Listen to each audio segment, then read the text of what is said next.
E vamos ao segundo bloquinho de questões, e aqui nós vamos encontrar as questões consideradas médias. E nessas questões médias nós temos 7 questões de física entre elas. E aí tu vai notar uma coisa curiosa. Se tu comparar com as provas regulares, é muito provável que tu diga o seguinte: tá, mas essa questão aqui ela não é média, ela é fácil. Tá? Então isso vai acontecer, porque eu já tinha alertado que nas aplicações PPL, num geral, as questões elas têm uma dificuldade menor, tá? Num geral, menor em comparação com as regulares, tá bom? Então vamos lá. Então, abrindo esse bloquinho, a questão 132. Então repara. Ele está perguntando, a partir destas informações, verifica-se. Que informações são essas, né? Tu percebe que aqui ele te dá um gráfico, te dá uma tabela. Basicamente, assim, se a gente quiser fazer um olhar pelas habilidades, é a habilidade 17. Justamente porque o que ela pede, o que ela exige de ti é que tu compare informações. Então, eu acho que tu já consegue comparar, por exemplo, que o número de oitavas quanto maior for, maior vai sendo a frequência. Vai crescendo isso daqui. Tá? Outra coisa que consegue perceber, cara, isso daqui me parece tipo uma exponencial, vai sempre aumentando a relação entre o número de oitavas, tá? E a frequência. Então, por exemplo, leia cada uma das alternativas. Então, por exemplo, a variação da frequência da nota Lá é constante igual a 2. Olha, o que dá para a gente entender é que vai sempre multiplicando por 2. Isso eu concordo. Mas a variação é constante igual a 2? Não, a variação não é igual a 2. Tá? Então, por isso a alternativa A é errada. B. A frequência da nota Lá cresce exponencialmente em função do número de oitavas. É, né? É isso, vai crescendo. Até tu pode ficar em dúvida, tipo assim, exponencialmente. Pá, me parece que é uma exponencial aqui, né? Enfim, tu sabe mais matemática do que eu. Provavelmente tu vai enxergar bem, de uma forma muito mais tranquila, que a resposta certa é a letra B e que essa curva aí é uma exponencial, né? De qualquer forma, se tu ir para as outras alternativas, tu vai perceber que elas não fazem sentido. Então, para cada oitava acima da nota Lá usada como referência, a variação da frequência é 110. Da onde? Daqui até aqui a variação é 110, mas daqui até aqui a variação não é 110, então não faz sentido ser assim. D. A função que estabelece a relação entre o número de oitavas e a frequência da nota Lá é decrescente. Não, é sempre crescente, o gráfico está mostrando isso. Né? A função que estabelece a relação entre o número de oitavas e a frequência da nota Lá é decrescente. Não, percebe? Eu tenho certeza que tu vai considerar que essa questão aqui ela é muito fácil para ti. Né? E que nem deveria estar entre as médias. Mas enfim, tá? Então aqui está a resolução e um pouco dos meus comentários. Mas acho difícil que alguém acabe errando essa questão aqui. Mas se tu errou também, analise o motivo de tu ter errado. Porque, ó, veja, essa questão é uma questão que não envolve conteúdo. Eu chamei como questão de física porque mobiliza um conteúdo de física. Ou melhor, até um contexto de física. Mas tu não precisa de física nenhuma para resolver. Tá? Obviamente, isso aqui mais uma vez. Ela está atrelada a uma habilidade que não está ligada a um conteúdo diretamente e a habilidade 17 é uma delas. Certo? Então foi a 132. Próxima questão. Vamos para a 108. Como tinha falado, eu não acho que tu vai achar essa questão difícil, tá? Tudo bem, até tu pode ter errado ela, mas acho que não. Vamos lá. Depois de ler tudo isso daqui, que vale lembrar, eu não leio porque eu já parto do pressuposto que tu leu, tá? Então diz, a preocupação dos astrônomos baseia-se no fato de esses satélites. Então, peraí. De acordo com isso daqui, principalmente isso daqui, que a olho nu o olho humano passará a ver durante boa parte da noite, em qualquer lugar do mundo, mais satélites do que estrelas, significa que, de duas uma, ou os satélites estão emitindo luz, muito mais do que as estrelas, estou falando muito mais, que chega até a Terra, tá? Ou então eles estão refletindo luz. A questão é, satélites não refletem, perdão, satélites não emitem luz, eles refletem. Então, por exemplo, a letra B não faz sentido, a letra E não faz sentido, tudo bem? Refletirem durante o período diurno não faz sentido. Ele fala lá que é à noite. Refratarem não faz sentido. O que que fecha, então? Refletirem a luz do Sol, ok. Durante o período noturno, ofuscando a luz das demais estrelas. Justamente por isso que tu vai enxergar mais satélites do que estrelas. Deu, acabou. Essa é a questão 108. Mais uma questão que ela não está ligada diretamente a um conteúdo. Note, aqui ela envolve, digamos, um contexto de física, mas a gente não precisa ter um domínio claro de conteúdo. Tá? E aí, mais um motivo dessa questão, tudo bem, ela está dentro dos bloquinhos das médias, mas eu poderia chamar então de uma média fácil. Beleza? Então, foi mais uma questão. Próxima questão, 97. E aqui tu vai enxergar, mas aqui eu tenho uma associação de pilhas. Exatamente, tá? E nessa associação de pilhas, olha só, eu vou destacar aqui a parte mais importante.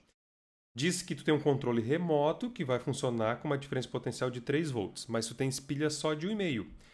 A gente sabe que para tu somar tensão, tu precisa associar essas pilhas em série. Então, como é que tu associa pilhas em série? O positivo tem que estar ligado no negativo. Positivo com negativo. Ou, se tu preferir, essas duas pilhas devem estar associadas pelo mesmo fiozinho, ligando positivo com negativo. Não é o que a gente encontra aqui. São dois fios diferentes. É o que a gente encontra aqui, ó. O mesmo fiozinho, ó. Passa aqui na pilha, o mesmo fiozinho. Passa na pilha, o mesmo fiozinho. Só vamos ver. Tá ligado o positivo com o negativo para estar ligado em série como é o correto? Vamos ver. Negativo ligado com o positivo. Perfeito. Letra B de bola. Letra B de bola, com certeza a resposta certa. Vamos dar uma olhada nas outras alternativas. Aqui tá meio bizarrinho, né? Tá, tem aqui o fio, mas e esse outro fio aqui, né? Tipo, dá uma ligação em paralelo, tá? Bizarrinho isso aqui, tá? Aqui, ó, também tá em paralelo, tá? Bizarrinho isso aqui. E isso daqui, ó, negativo ligado com negativo. Não. É a letra B com certeza, tá? E fechamos mais uma questão, então. Vamos para a próxima.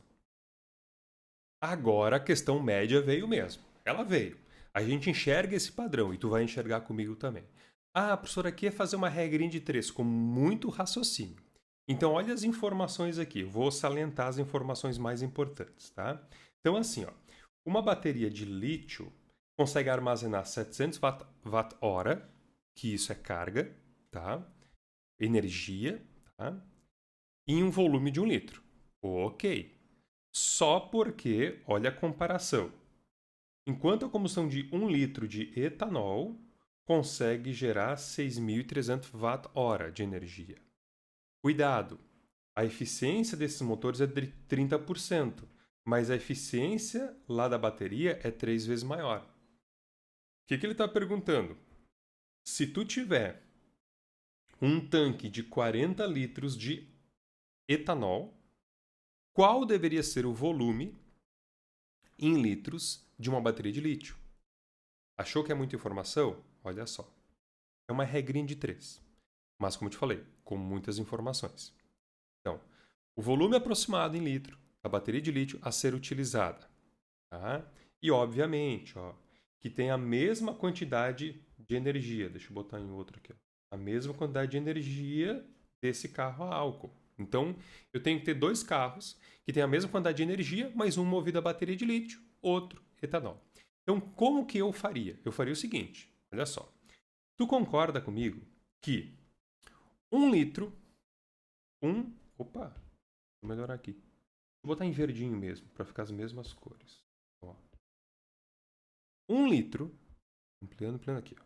1 litro de bateria de lítio consegue armazenar 700 watt-hora, mas tu consegue aproveitar eficiência, ó, 3 vezes maior que 30%, é 90%. Então, tu consegue aproveitar 90%, que é 0,9, de 700. Ponto. Só porque, então, quanto de volume tu teria para armazenar toda a energia de 40 litros de etanol, sabendo que cada litro tem 6.300 watt-hora, então, tipo, se 1 litro é 6.300 watt-hora, 40 litros é 40 vezes mais. E a eficiência é 30%, então 0,3, que é 30%. Opa, ficou aqui. Resolve essa continha. Não erra a matemática, por favor. Olha quanto é que tu vai encontrar. 120 litros. Qual é a resposta certa? 120 litros. Letra B de bola. Tá? É isso que o Enem quer. É isso que tu relaciona informações. É dessa forma aí. Fechou? Tá? Muito bem. Essa foi a questão 92. Vamos para a próxima. Próxima questão, 129. De novo, o mesmo padrão de questões que a gente encontra nas questões médias. Tá? Então, olha só. Basicamente, ele te dá um alimento, tá? Te dá o calor de combustão. Professor, eu não lembro o que é calor de combustão. Cara, é só pensar na unidade de medida. Caloria por grama. Então, por exemplo, esse alimento aqui vai te fornecer 15 calorias de energia para cada grama desse alimento. Deu, acabou. Tá? Vamos lá. Pegou uma amostra de meio grama só, beleza, e utilizou esse meio grama para aumentar a temperatura de 4 ml de água de 20 para 50. Então vamos calcular essa energia. Qual foi a energia que essa água recebeu para mudar essa temperatura? Obviamente, que macete? Vamos lá. Que macete para essa água? Qual foi a massa? 4 gramas. O Czinho é 1 caloria por grama, graus Celsius. Variação de temperatura de 20 para 50, 30. Então quer dizer que recebeu 120 calorias. Tá, mas para aí. Recebeu 120 calorias. Ele recebeu 120 calorias de um objeto só de meio grama. Então, se tu tivesse 1 grama, tu teria quanto? 240. Por que eu fiz essa relação de 1 grama? Porque tu nota que todas as possibilidades estão em caloria para cada grama. Não é tipo caloria para cada meio grama. Entende? Então, se eu tenho 120 calorias para cada meio grama de alimento, 1 grama dá 240. Então, é 240 calorias por grama. Fechou. 240, quem é? Quem é? 4. 4, resposta D de dado. Fechou. E fechou conforme o gabarito. Fechamos mais uma. Vamos lá. Próxima questão, 105. Olha só, bem direitinha, bem direitinha. Nem parece questão do Enem. Se não tivesse uma pequena contextualização, né? Nem parece questão do Enem. Porque olha só, durante a subida, o gás no interior do balão sofre aumento de... Vamos pensar comigo. Quando o balão vai subindo, tu concorda comigo, quanto mais alto, menor é a pressão fora. Então, acho que não vai aumentando a pressão. Pelo contrário, se a pressão fora vai diminuindo, eu acho que ele vai aumentando o volume. Como é que eu sei disso? Pensa comigo. Eu sei disso de duas formas. Não vou perder muito tempo em desenhar um balão, tá? Então pensa que isso aqui é um balão, certo? Tá? O que acontece? Se ele está em equilíbrio, significa que de alguma forma, tá? A pressão aqui dentro, ela se equilibra com a pressão aqui fora. Só porque o detalhe é, quando esse balão vai subindo, a pressão externa vai diminuindo. Então a pressão aqui dentro fica maior. Tu que é meu aluno já ouviu falar essa frase algumas vezes. As coisas tendem a se movimentar para as regiões de menor pressão. Então o que acontece com esse balão? Se a pressão ali dentro é maior e lá fora é menor, ele vai se movimentar para fora. Ou seja, vai aumentar o volume. Pronto. Ou também eu sei porque eu uso a fórmula como guia para o meu pensamento. NRT, PV, NRT. O número de mols não muda, o R não muda, eu consigo enxergar que, como a pressão vai diminuindo, o volume vai aumentando. Ah, professor, mas eu pensei que a temperatura aumentava. Se tu pensou porque chega mais próximo do Sol, eu até concordo contigo. Mas mesmo que ele suba e tu não enxergue mais, eu acho que ainda ele está muito longe do Sol, né? E, normalmente, talvez tu entenda mais do que eu, porque tu entende mais geografia do que eu, quando tu sobe, normalmente, a temperatura do ar ela é menor. Então, a temperatura não aumenta. Tá? Então, na verdade, a temperatura diminui, o volume aumenta, e se o volume aumenta, a densidade diminui. Tá? E por que o volume aumenta? Porque a pressão diminui. Deu. Ou seja, fechou tudo. Tá? Só a história de massa molar, daí eu vou confessar. Não domino muito. Tu domina mais do que eu. Tá bom? Fechamos a letra A, fechamos a 105. E para fechar esse nosso segundo bloquinho das questões médias, então vamos à questão 98. Então diz, olha só. Um estudante precisa selecionar uma lâmpada que forneça maior brilho. Deixa eu grifar essa informação. Maior brilho. Cara, se é maior brilho, tem que ter mais corrente, né? Se tem que ter mais corrente, tem que ter menor resistência. Pronto. Já encontrei a resposta certa. Não é? Tu queres relacionar com resistência e o fio mais comprido ou mais curto? Aí ele está falando aqui, ó, do rola. Porque daí é que tu consegue perceber um fio mais curtinho tem menor resistência. Qual é o meu raciocínio? Rui. Deixa eu trazer para cá. Ó. Dividido, tá?